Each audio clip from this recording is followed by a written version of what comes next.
Yesus Kristus. Selamat berjumpa kembali dalam renungan pagi kita pada hari ini bersama saya Diakon Maya Andriani dari lingkungan pelayanan 1 Jemaat GKE Palangka 1. Sebelum kita membaca dan mendengarkan renungan firman Tuhan, marilah kita berdoa. Selamat pagi Bapa, terima kasih untuk penyertaan-Mu sepanjang tidur malam kami, dan kami boleh dibangunkan dengan sukacita pada pagi hari ini. Pada saat ini ya Tuhan, kami mau membaca dan mendengarkan renungan firman-Mu. Tolong jamahlah hati dan pikiran kami agar dapat mengerti kehendak Tuhan dalam kehidupan kami. Dalam nama Tuhan Yesus Kristus kami berdoa. Amin.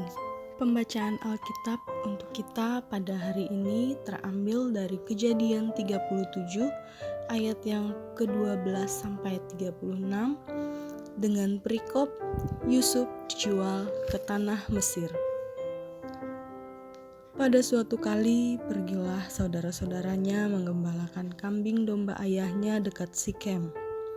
Lalu Israel berkata kepada Yusuf, "Bukankah saudara-saudaramu menggembalakan kambing domba dekat Sikem? Marilah engkau kusuruh kepada mereka." Sahut Yusuf, "Ya Bapa." Kata Israel kepadanya, "Pergilah engkau melihat apakah baik keadaan saudara-saudaramu dan keadaan kambing domba, dan bawalah kabar tentang itu kepadaku." Lalu Yakub menyuruh dia dari lembah Hebron, dan Yusuf pun sampailah ke Sikem. Ketika Yusuf berjalan ke sana kemari di padang, bertemulah ia dengan seorang laki-laki yang bertanya kepadanya, "Apakah yang kau cari?" Sahutnya, "Aku mencari saudara-saudaraku. Tolonglah katakan kepadaku di mana mereka menggembalakan kambing domba." Lalu kata orang itu, "Mereka telah berangkat dari sini, sebab telah kudengar mereka berkata, 'Marilah kita pergi ke Dotan.'" Maka Yusuf menyusul saudara-saudaranya itu dan didapatinya mereka di Dotan. Dari jauh ia telah kelihatan kepada mereka, tetapi sebelum ia dekat pada mereka, mereka telah bermufakat mencari daya untuk membunuhnya. Kata mereka seorang kepada yang lain, "Lihat, tukang mimpi kita itu datang. Sekarang marilah kita bunuh dia dan kita lemparkan ke dalam salah satu sumur ini. Lalu kita katakan, seekor binatang buas telah menerkamnya, dan kita akan lihat nanti bagaimana jadinya mimpinya itu." Ketika Ruben mendengar hal ini, ia ingin melepaskan Yusuf dari tangan mereka. Sebab itu katanya, "Janganlah kita bunuh dia." Lagi kata Ruben kepada mereka, "Janganlah tumpahkan darah. Lemparkanlah dia ke dalam sumur yang ada di padang gurun ini, tetapi janganlah apa-apakan dia." Maksudnya hendak melepaskan Yusuf dari tangan mereka dan membawanya kembali kepada ayahnya. Baru saja Yusuf sampai kepada saudara-saudaranya, mereka pun menanggalkan jubah Yusuf, jubah maha indah yang dipakainya itu, dan mereka membawa dia dan melemparkan dia ke dalam sumur. Sumur itu kosong, tidak berair. Kemudian duduklah mereka untuk makan. Ketika mereka mengangkat muka, kelihatanlah kepada mereka suatu kafilah orang Ismail datang dari Gilead dengan untanya yang membawa damar, balsam, dan damar ladan. Dalam perjalanannya mengangkut barang-barang itu ke Mesir, lalu kata Yehuda kepada saudara-saudaranya itu, "Apakah untungnya kalau kita membunuh adik kita itu dan menyembunyikan darahnya? Marilah kita jual dia kepada orang Ismail ini, tetapi janganlah kita apa-apakan dia, karena ia saudara kita, darah daging kita." Dan saudara-saudaranya mendengarkan perkataannya itu. Ketika saudagar-saudagar Midian lewat, Yusuf diangkat ke atas dari dalam sumur itu, kemudian dijual pada orang Ismail itu dengan harga 20 shikal perak. Lalu Yusuf dibawa ke Mesir. Ketika Ruben kembali ke sumur itu, ternyata Yusuf tidak ada lagi di dalamnya. Lalu dikoyakkannya lah bajunya dan kembalilah ia kepada saudara-saudaranya, katanya, "Anak itu tidak ada lagi. Kemanakah aku ini?" Kemudian mereka mengambil jubah Yusuf dan menyembelih seekor kambing lalu mencelupkan jubah itu ke dalam darahnya. Jubah maha indah itu mereka suruh antarkan kepada ayah mereka dengan pesan, "Ini kami dapati. Silahkan Bapak periksa apakah jubah ini milik anak Bapak atau tidak." Ketika Yakub memeriksa jubah itu, ia berkata, "Ini jubah anakku. Binatang buas telah memakannya, tentulah Yusuf telah diterkam."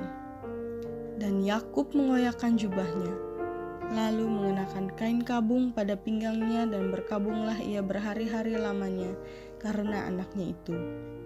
Sekalian anaknya laki-laki dan perempuan berusaha menghiburkan dia, tetapi ia menolak dihiburkan serta katanya, "Tidak, aku akan berkabung sampai aku turun mendapatkan anakku ke dalam dunia orang mati." Demikianlah Yusuf ditangisi oleh ayahnya. Adapun Yusuf, ia dijual oleh orang Midian itu ke Mesir kepada Potifar, seorang pegawai istana Firaun, kepala pengawal raja. Demikianlah firman Tuhan. Yang berbahagia ialah mereka yang mendengarkan firman Allah dan yang memeliharanya. Amin. Renungan firman Tuhan untuk kita pada pagi hari ini ditulis oleh Vikaris Aprinita Sarjana Teologi yang diberi judul Rencana dan Bekerja. Kejahatan tak mungkin sepenuhnya sehati, sebab ia melibatkan banyak sikap egois dengan kepentingan berbeda. Sebaliknya, kedaulatan Allah seringkali bertindak secara ajaib. Ia dapat membangkitkan orang dari kegelapan yang tidak kita duga untuk menjadi alatnya. Dalam setiap langkah kehidupan, tidak selalu berjalan lurus dan lancar. Terkadang banyak kemacetan dan batu-batuan dari kejahatan orang lain yang menghalangi langkah kita. Namun ingatlah bahwa setiap kita diatur oleh Tuhan, bahwa Tuhan punya rencana indah dalam kehidupan setiap anak-anaknya. Ingat pula bahwa setiap waktu Tuhan dapat memakai siapa saja untuk mewujudkan rencana indahnya bagi hidup kita. Belajar dari pengalaman Yusuf. Yusuf menjadi anak yang paling dikasihi oleh Yakub, ayahnya, sehingga membuat saudara-saudaranya iri hati dan membenci Yusuf. Yusuf dibuang oleh saudara-saudaranya karena rasa iri hati yang dimiliki mereka terhadap Yusuf. Rasa iri hati itu berubah menjadi kebencian, sehingga ingin melenyapkan Yusuf. Pada akhirnya Yusuf dijual ke pedagang Midian, karena saudara-saudaranya lebih untung dengan itu.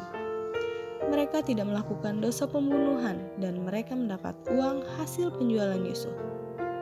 Kita semua tahu, pada kisah hidup Yusuf, Yusuf menjadi salah satu penguasa di Mesir, di mana ia pada akhirnya dapat kembali bertemu dengan keluarganya dan menyelamatkan keluarganya dari bencana kelaparan yang melanda saat itu. Tuhan pasti telah memiliki rencana yang indah dalam setiap kehidupan kita. Tuhan pasti akan menyatakan rencananya asal kita tetap mau pasrah, taat, dan tekun, seperti Yusuf. Sesungguhnya tak seorang pun berkuasa membuyarkan rancangan Allah atas hidup kita.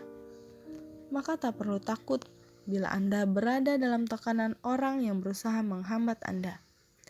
Allah berkuasa menggenapi rencananya. Amin. Mari kita berdoa. Terima kasih Bapa, kami bersyukur untuk firman-Mu yang sudah kami dengar. Firman-Mu telah mengingatkan kami bahwa Tuhan selalu menjaga dan melindungi di setiap kehidupan kami. Mampukan kami ya Bapa, agar dapat selalu taat dan bertekun di dalam Tuhan. Di dalam nama Tuhan Yesus Kristus, kami telah berdoa dan mengucap syukur. Amin. Demikian renungan untuk kita pada pagi hari ini. Jangan lupa like, komen, dan subscribe, serta membagikan renungan ini kepada semua orang, agar melalui pelayanan ini, Tuhan berkenan menjangkau kita dan menjangkau semua umat-Nya. Selamat pagi, selamat beraktivitas, Tuhan Yesus memberkati.